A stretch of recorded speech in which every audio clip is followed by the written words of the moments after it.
Yeah, the Hernando County Fire Rescue responded to 2 house fires after the storm, and this is just one of them here in the High Point community. You can see this modular home is just a complete loss.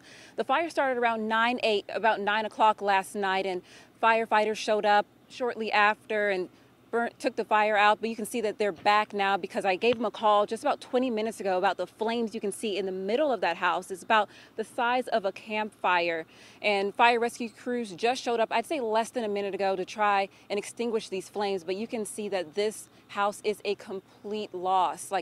You can see the carport right here. It looks like it's completely melted. You can see straight through this home. I was talking to someone that lives right behind it saying that the flames were so big, she was worried that it was going to get into her house, and neighbors have been calling all day and all night just trying to get fire rescue crews out here. But because the storm was at the height around the time that this fire started, they couldn't really get to this at that time. So they had to wait a few hours until they could respond. And now firefighters, as you can see, are back here at the home just checking out these flames. The flames are small, but they're just keeping an eye on it, making sure it doesn't spread, because like neighbors were saying, this is a close-knit community. They just want to make sure that their neighbors are okay. Thankfully, they don't believe anyone was here. The firefighters were telling me that there were no injuries reported at this home, so they're just going to be checking on these flames right now. There's also another house fire that happened earlier last night due to the storm that happened here with Hurricane Milton and those powerful winds. So we'll just keep you guys updated with any more emergency calls that we get as fire crews are starting to be able to respond to those as the weather starts to die down in this area.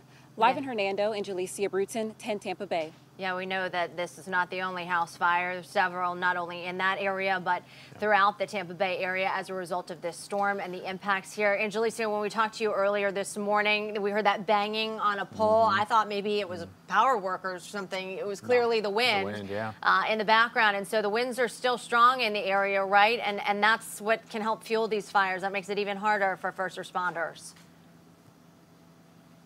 Exactly, and that's why they got back here super quickly to extinguish these small flames, because even though they were small, you don't want the wind to pick them up and to blow them to any other homes. This neighborhood is pretty big. Most of these houses are modular. A lot of people were saying that despite the evacuations in the area, they stayed and rode out the storm. So the last thing you want is one of these flames to catch on to someone else's home.